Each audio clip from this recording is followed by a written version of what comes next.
group like that.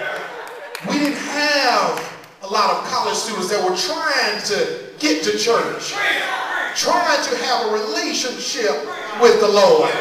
But I thank God that God has written something on the wall. I believe this morning you said we've got to change some of our methods. We've got to do some things that attract young people and different people to the house of God. I never had to experience it until I moved from Rome. Never had the experience looking for a church home, having certain spiritual needs that I wanted met. And how do you know you don't join just any church? You have to find a church where the word is being preached and where prayer is being had and where God is being lifted up, where people know he's worthy to be praised, where people are worshiping him because of who he is.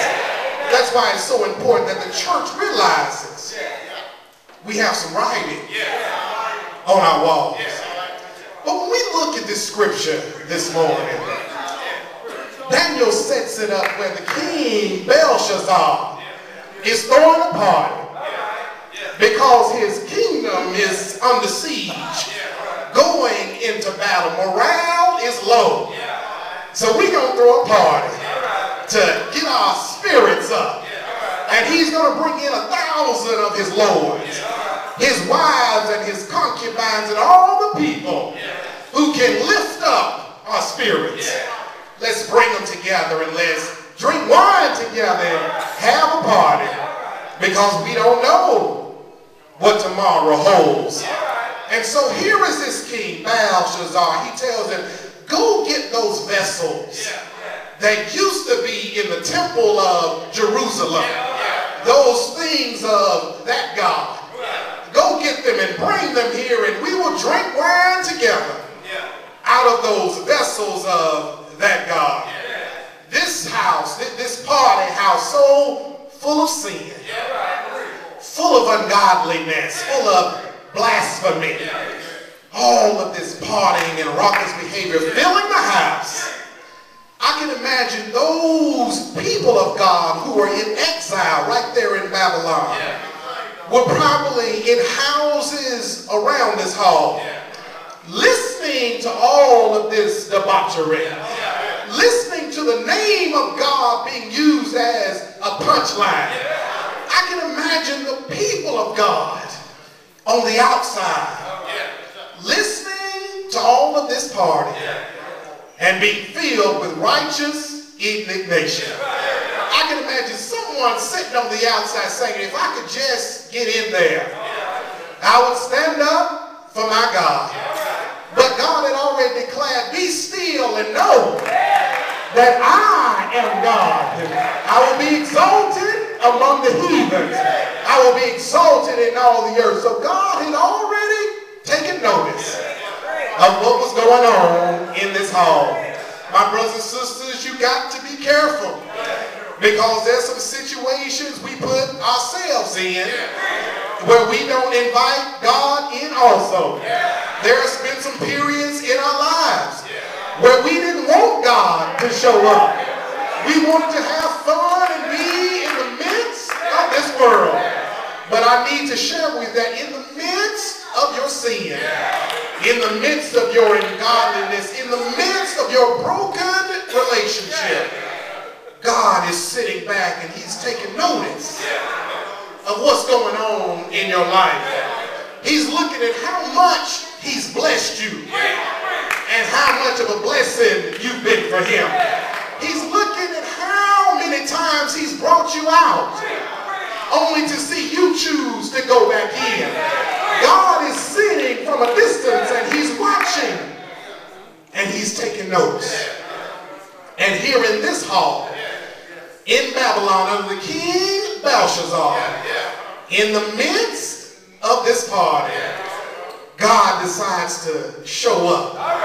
Because as they were partying, as they were dancing, as they were celebrating, all of a sudden, a hand appears and starts to write on the wall. I can imagine if I had been there, I would have seen the partying come to an end. If I had been there, I would have seen the music wine stopped flowing. If we had been there, we would have seen that the plates and forks would have stopped cleaning, because all of a sudden a hand begins to write on the wall. Daniel shares with us that the king's face became pale, his joints loosened, knees started to knock, nerves started to get shook, because all of a sudden a hand begins to write on the wall. The king looks at this and he wonders what is going on. I stand here in 2009 and I wonder myself, what is going on? Because God had prophets in that time that he could have sent into this party to declare what thus saith the Lord. But why did God have to take a hand and write on the wall? And I've come to believe this morning that there comes a time in all of our lives when God has to move as only he can move. There comes a point in life when God has to speak as only he can speak. There comes a time when God has to send us a message that only he can send. Because we all know there are times when the pastor stands up and tells you stuff that you don't like to hear. And you leave here and say, that was just a man. I don't think that God would say that. There are times when we look at the writings of Paul and we find things we don't agree with. And we say, he was just a man. Paul had his own problems. But there comes a time when we can't afford any misinterpretation. There comes a time when we can't afford any confusion. There are times in your life when God has to speak to you from the hand and the depths of heaven. And he has to speak directly. He has to move in ways only he can move. Like he moved when he set a bush burning, but it was not consumed. How he moved when he led 1 million people across the Red Sea on dry land. How he moved when he allowed Shadrach, Meshach, and Abednego to stand in a fiery furnace and not be burned. How he sent his only begotten son through the womb of a virgin.